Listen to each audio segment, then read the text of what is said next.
Now, as gunshots echo across the wind-swept, snow-covered reaches of the wild Northwest, Quaker puffed wheat and Quaker puffed rice, the breakfast cereal shot from guns, present Sergeant Preston of the Yukon. It's Yukon King, swiftest and strongest lead dog of the Northwest, blazing the trail for Sergeant Preston of the Northwest Mounted Police in his relentless pursuit of lawbreakers. On King! On, you huskies! Gold discovered in the Yukon. A stampede to the Klondike in the wild race for riches. Back to the days of the gold rush. With Quaker puffed wheat and Quaker puffed rice, bringing you the adventures of Sergeant Preston and his wonder dog, Yukon King, as they meet the challenge of the Yukon.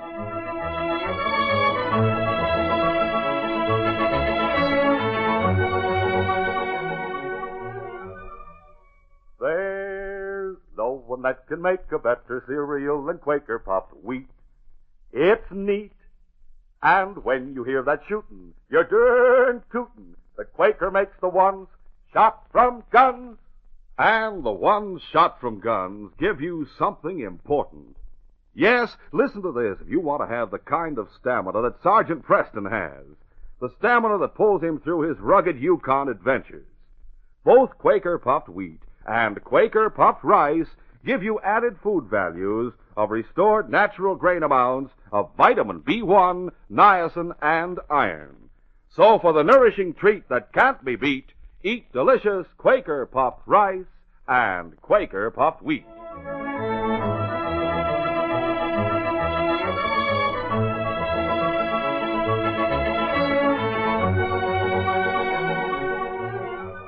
Sergeant Preston and his great dog, Yukon King, crossed the snow-covered main street of the town known as Big Ridge and entered the office of the constable. Sergeant Preston. Hello, Jack. And King.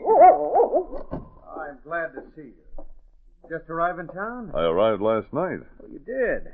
Why didn't you come to my house? Well, it was late, Jack, and I knew you'd be asleep, so I went to the hotel. King stayed with me in my room. Oh. If you talked to the hotel clerk, you probably heard about the murder of Nate Hendricks. Yes. Have you a line on the killer? I know who he is. His name is Travis. You seem sure of that. Oh, there's no question of his guilt. And I'm sorry. You're sorry? Yes, I've always liked young Travis. I can't believe he'd kill a man, but this is one case where we have an eyewitness. A man named Vic Daggett. You haven't talked to Travis? No, he ran away. He knew he'd hang if we caught him. Have you looked for him? Oh, yes. But wind and snow had blotted out the tracks. But now that you're here with King, perhaps we'll be able to track down the killer. We'll arrest Travis this morning. What? You're certainly confident of King's ability to follow a scent. There's no need for that. I know where Travis is hiding. You do?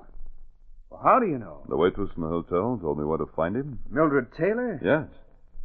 She's convinced Travis did not kill Hendricks. And she doesn't want him to be a fugitive from justice for the rest of his life. She wants him brought back and cleared of this murder charge. But, Sergeant, it's an open and shut case. Well, that remains to be seen. If you're ready, Jack, we'll start for Dogleg Canyon, where Travis is hiding in a cave. Yeah. I'll be ready as soon as I get into my pocket. Sergeant Preston and the constable were side by side with King trotting at his master's heels. As they turned into Dogleg Canyon, a few miles north of Big Ridge, they were met head-on by stinging particles of icy snow driven by a high wind. For protection, they pulled the hoods of their parkas forward to shield their faces. Presently, the sergeant pointed to an opening in the western wall of the canyon. There's the cave. I see it. If Miss Taylor told the truth, we'll find young Travis hiding there. Sergeant, I see him. He's watching from behind that big rock at the mouth of the cave. I see someone's head. That's Travis. You crooks keep away from here. Did he call us crooks? Yes, steady, King. Hold it, boy. Stop, I tell you. If you scheming killers come any nearer, I'll shoot. He's calling us killers. He must be crazy. We can't tell who we are while we wear these parkas. Hold your fire, Travis. He's raising his gun. We're police. Take him, King! As the constable fell, Sergeant Preston gave King the word to charge, and then opened fire. The first shot from his pistol smashed Travis' rifle. Unarmed and helpless, the fugitive ducked behind the rocks. In scant seconds, King was over the rocks and on top of him. Get away. Get off me. Travis, Let me go. knocked to the ground by the charge of the powerful dog, found his arm gripped in jaws of steel. A moment later, Sergeant Preston closed in. Hello, King. Down, boy. On guard. Dog. Stand up, Travis. I don't think he hurt me much. Not nearly as badly as you did the constable. Constable? The man you just shot. Oh, no, I didn't shoot the constable. No? You mean to say that man out there is Jack Martin? Yes. Well, he's walking toward us. I didn't kill him, thank goodness. I didn't know. Who are you? Sergeant Preston. You a lawman? There's a uniform beneath this parka. Oh, now I'm in deeper than ever. I didn't know you were a lawman. I swear I didn't know it. Watch him, King. How are you, Martin? Not bad. The bullet nicked my shoulder and knocked me down. That's about all. I think it's only a scratch. I'll handcuff this man and we'll look at your wound. I'm sure it's trivial. Hold out your hands, Travis. Jack, take off that parka. I didn't know it was you, Constable. I thought you two were killers. Yeah, likely story. It's an open and shut case, Travis. You killed Hendricks, then came here to hide. You saw Sergeant Preston and me open fire. But you didn't count on Sergeant Preston smashing your rifle. Or on King. That's not true. Why did you think we were killers?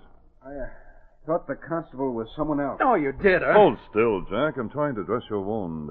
I suppose everyone who's caught says he was framed, but in my case it's true. Tell me what you know about Hendricks' murder. Did you know Hendricks, Sergeant Preston? I've heard of him. He owned a share of the general store, share of the cafe. He owned a share of almost everything, including Travis's gold claim. That's all? Yes, he grub-staked McDuffie and me. McDuffie. Who's he? He and Travis were partners. That's right. McDuffie and I each had a quarter interest in the gold claim, and Hendricks owned the rest because he grub-staked us. He owned half interest. I see. McDuffie and I lived in a little cabin at the edge of town. We spent most of our evening time in the cafe next to the hotel. The hotel where Miss Taylor works? Yes, she waits on table in the hotel, and she sings every evening in the cafe. Go on, Travis. About 10 days ago, McDuffie broke his arm. He had to carry it in a sling. He couldn't work with a pick and shovel on the claim, so he spent most of his time in the cafe.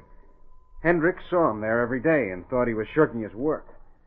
Mildred told McDuffie and me how Hendricks felt one evening when she saw us together in the cafe. Of course, it's none of my business, boys, but Mr. Hendricks figures you two are letting him down. And after grub-staking you on that claim, he's mad about it. We're not letting him down, Millie. McDuffie isn't working. Well, I can't work with a broken arm. That's right, Millie. Mac can't work, but I'm working that claim every day. Mr. Hendricks said he went out to the claim the other day to see how things were coming. And instead of working, you were practicing with your throwing knife. Is that what he said? Yes. And he said you wasted most of the afternoon. Why, that... Millie, I'll tell you what really happened. Hendricks came to the place where I was working and saw that I'd rigged a target against the timber. He asked about it, and I told him how I'd practiced throwing a knife that a Mexican gave me years ago when I was in the States.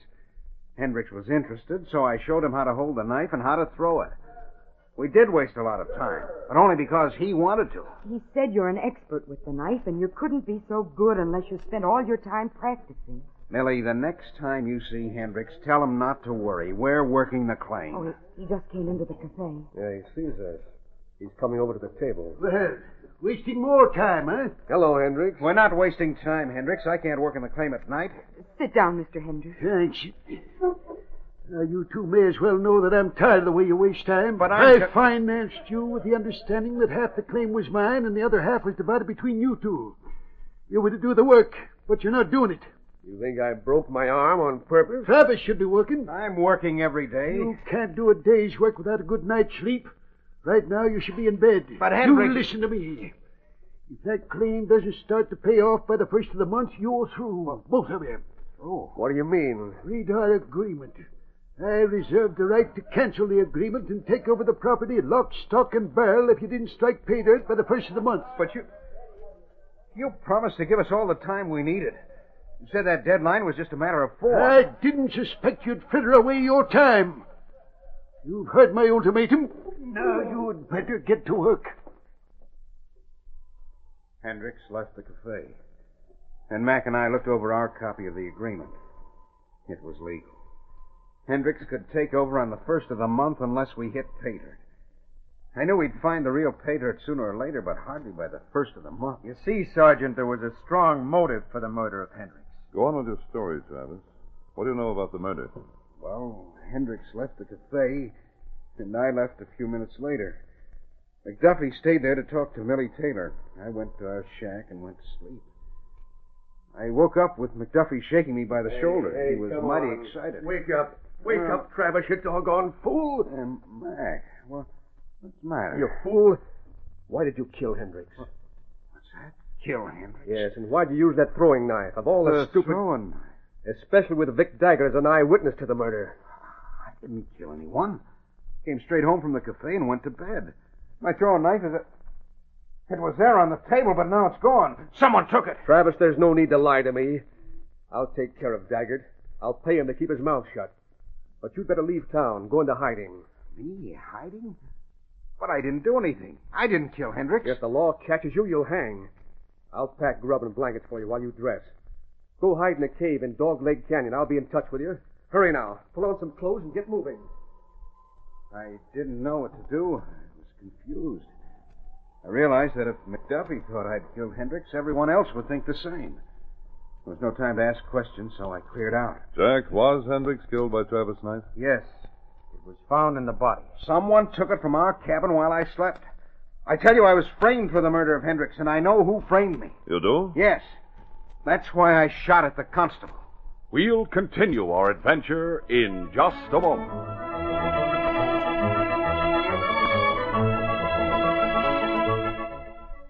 Say, does your family ever get bored with breakfast?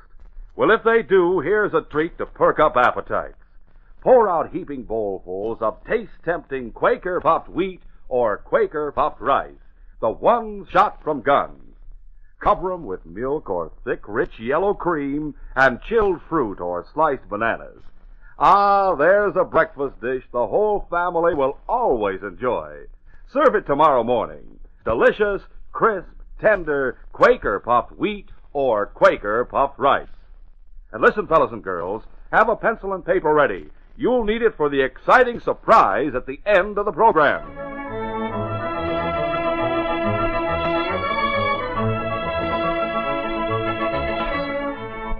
Now to continue. Sergeant Preston and Constable Jack Martin were surprised when Travis said he knew who had framed him for the murder of Hendricks. Vic Daggett framed me. He and the constable are built about the same. When I saw you two coming through the gap, I thought it was Daggett and a friend coming to get me. Daggett is the eyewitness to the murder of Hendricks? He's the one who said he saw me throw my knife. He lied. Daggett is a bad type, Sergeant. I'd say he came to the Yukon to dodge the law in the States. No? What was Daggett's story? He said he called on Hendricks just after Hendricks left the cafe. Suddenly, glass was knocked out of the window.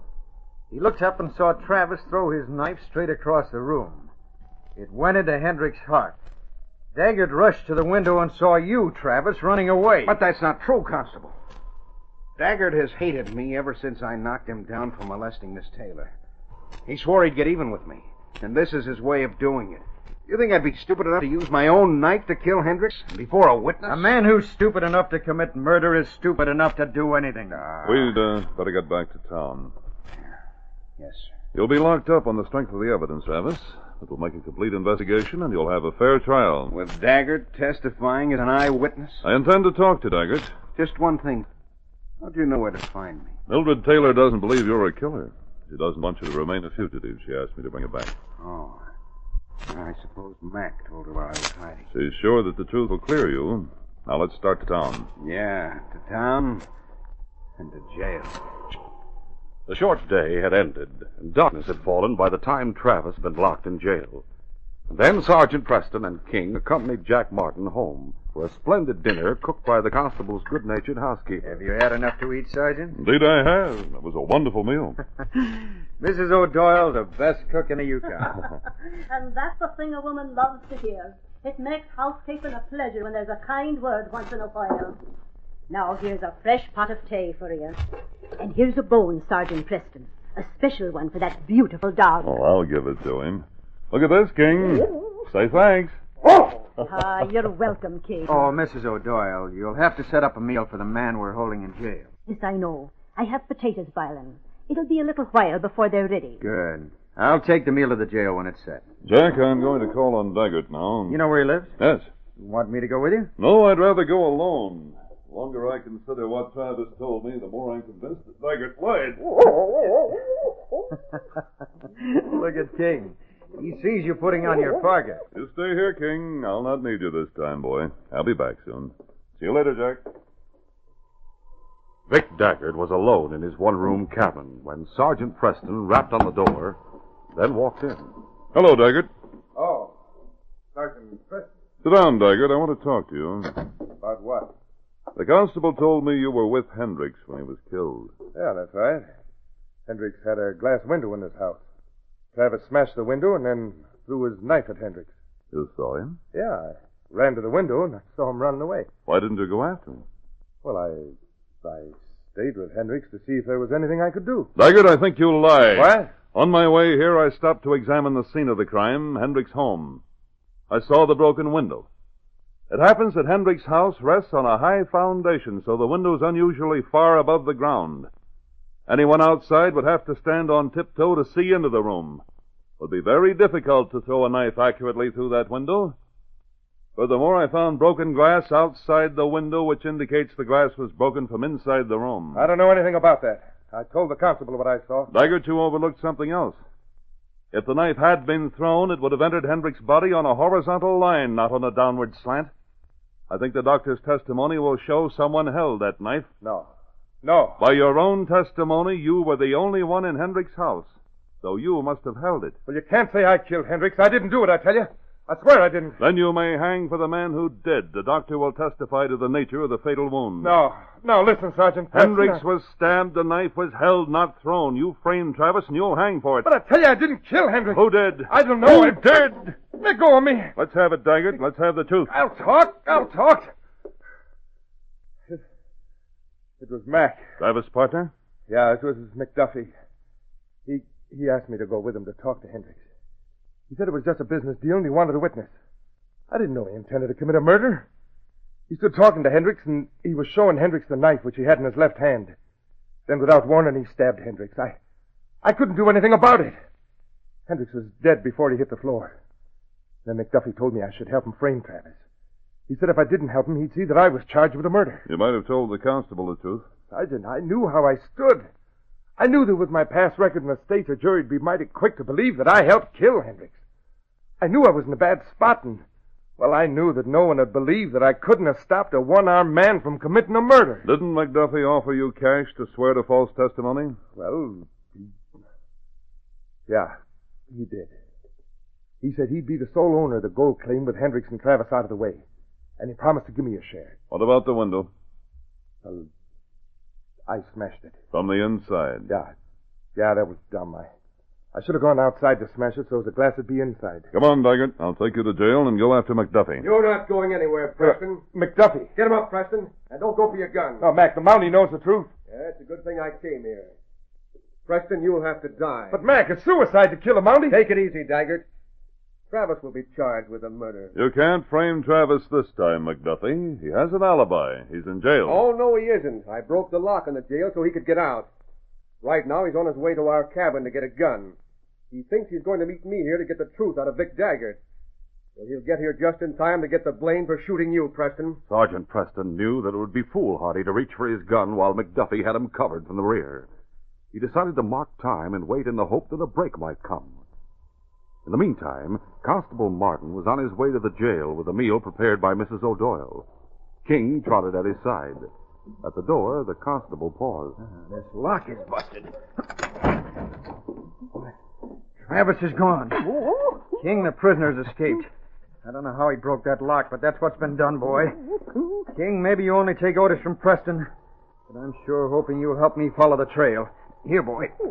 Here, right here on the ground. There'll be a scent here. Get that scent, King. Get that scent and follow it. Lead me to Travis, King. All right, fella. Now do just as you'd do if Sergeant Preston were here. Follow that trail. On your way, King. Get going, boy. In Daggert's cabin, McDuffie held his gun steady, pointed directly at Sergeant Preston, while Vic Daggett stood by. Daggett, as things stand now, you're going to die. What? Don't you realize that? McDuffie didn't know I'd be here. He came here intending to shoot you, and he let Travis out of jail so Travis would be blamed for your murder. Don't believe him, Vic. That's not true. It is true. Think it over, Daggett. Why should McDuffie share the gold claim with you? He planned to kill you. Why else would he let Travis out of jail and come here with a gun? Well, As soon as he shoots me, he'll turn the gun on you, then probably shoot Travis and tell the law that Travis killed us both. Jump him, Daggett. Take his gun. It's your one chance. I'm working with McDuffie all the way, Preston. That'll do, Preston. You've talked long enough. I'm letting you have it right now. Yes! Look out! You! Though Sergeant Preston ducked and charged like lightning, McDuffie's bullet grazed his shoulder, numbing his right arm. He grabbed the killer by the knees, and the two went down. Oh, look out! Preston's left hand closed around McDuffie's gun with a grip of steel. Vic, pull him off so I can use the gun. Well, I'm trying to. One shot, that's all I need. Hit him on the head. Grab him around the neck. Get him away from here so I can fire. Vic clawed and tore at Sergeant Preston, trying to get a grip on the Mounties' throat. But Preston was adept at rough and tumble fighting. He and McDuffie were on the floor, rolling and thrashing. McDuffie was trying to bring the gun to bear, and Preston was hanging on while he did his best to keep away from Vic. I can't get a hold of him. One shot will fix him. The odds were 2 against 1, and Sergeant Preston's right arm was partially disabled from the bullet that had creased his shoulder. I'll get him in a second. The terrific strain was telling. The sergeant felt his grip grow weaker and weaker. And then he heard a shout beyond the door that Mac had left open. Hang on, Preston. Come on, King. King! That dog! The mighty dog charged through the door. Look out. He leaped at the struggling man with the force of a battering ram. Get away! Take him, King! Preston released McDuffie's wrist and rolled aside. Then King's strong jaws closed. Oh! I have him covered. All right, Jack, so have I. Down, King. On your feet, Daggett, and put your hands up. You too, McDuffie. Yeah. McDuffie. That's right, Jim. He's the killer. Great day. I expected to find Travis here. McDuffie let Travis out of jail. He told him to go home and get a gun. McDuffie planned to kill Vic and frame Travis for another murder. But when he found me, he decided I'd be the one to die. Listen, Sergeant, let me talk. Talk in court, but it will do you no good. You and McDuffie will hang for Hendrick's murder. If that dog hadn't been here, These two killed Hendricks? Yeah. And Travis was right. He was right about Daggett, but he trusted his partner, McDuffie. He expects to come here, meet McDuffie, and force a confession out of Daggett. He'll be surprised when he learns the truth. It looks to me as if it's a good thing King made a mistake. Mistake? Yes, Sergeant. You see, I let King walk along with me when I took supper to the jail for Travis. The lock was busted and Travis was gone. Yes, McDuffie. I couldn't stop to figure how Travis got out. I wanted to go after him before he got very far. King sniffed around and acted like he'd found a trail, so I told him to go ahead and follow it. I told him to find Travis for me. Instead, he brought me here. It was McDuffie's trail he followed. Yeah, that's what I say. You got the wrong trail, King, old boy. King disagrees with that, Jack, and so do I. I'd say King picked the right trail. And because he did, we'll have good news for Travis when he gets here. We'll tell him he's a free man and that this case is closed.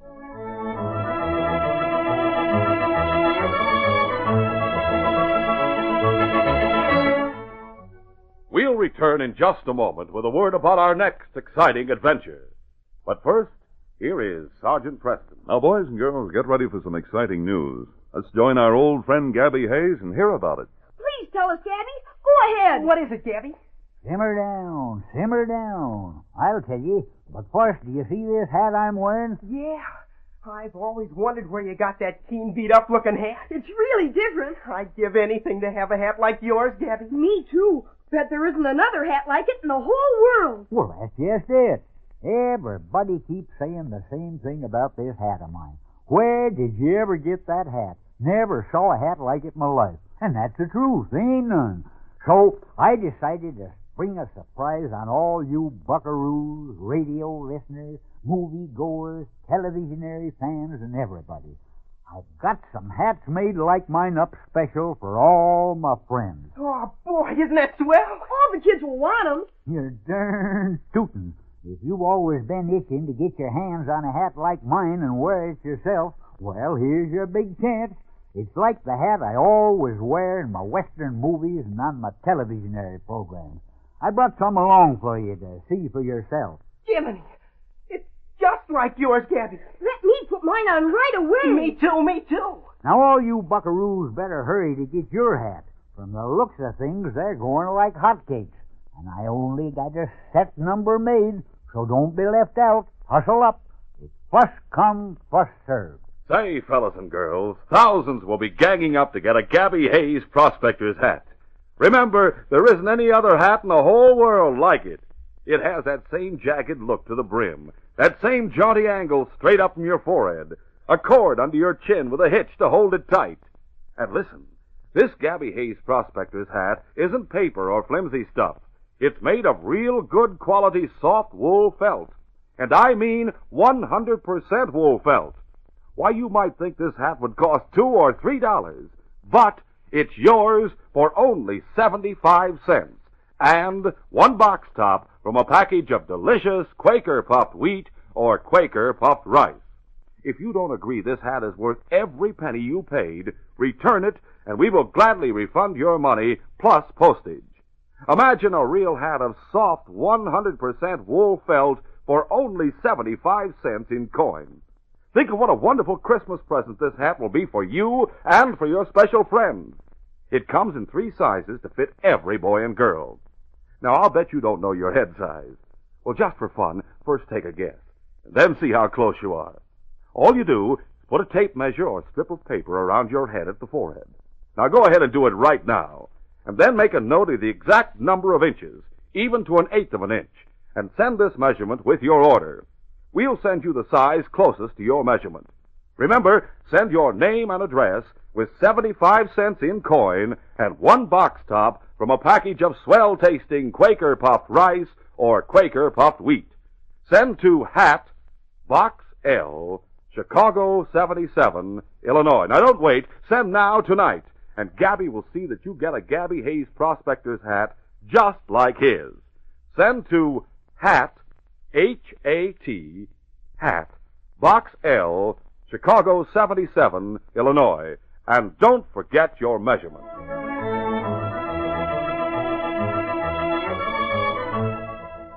And now, here is Sergeant Preston. Sergeant Preston reporting for duty, Inspector. Sergeant, I have a very important and rather risky assignment for you. Very well, sir.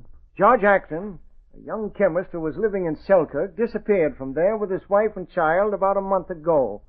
He must be found. I'll do my best, sir, but what's he done? He isn't a criminal. He created a serum and sent a sample to laboratories in Seattle. That serum saved several lives. Now an epidemic of diphtheria has broken out there. The authorities want the serum formula telegraphed as soon as possible. You must find George Acton. Sergeant Preston realized the urgency of the assignment, but he didn't know that death stalked every mile of the trail that led to the man he wanted to find. Be sure to hear this next exciting adventure. These radio dramas, a feature of Sergeant Preston of the Yukon Incorporated, are created by George W. Trendle, produced by Trendle Campbell Enterprises, and directed by Fred Flowerday. Today's adventure was written by Fran Stryker. The part of Sergeant Preston is played by Paul Sutton.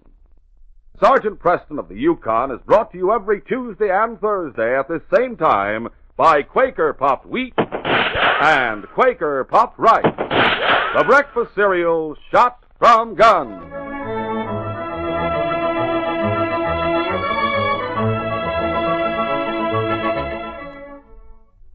The giant of the cereals is Quaker Oats.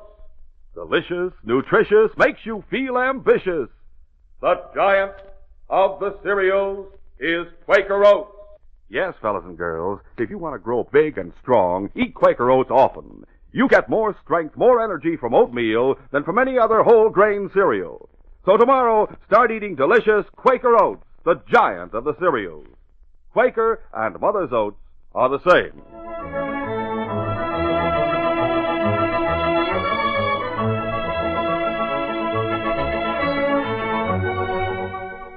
Listen tomorrow at this same time to The Green Hornet, brought to you by the drink that makes you feel fresh again, Delicious Orange Crush. This is J. Michael wishing you goodbye, good luck, and good health from Quaker Puffed Wheat and Quaker Puffed Rice. So long. This is the Mutual Broadcasting System.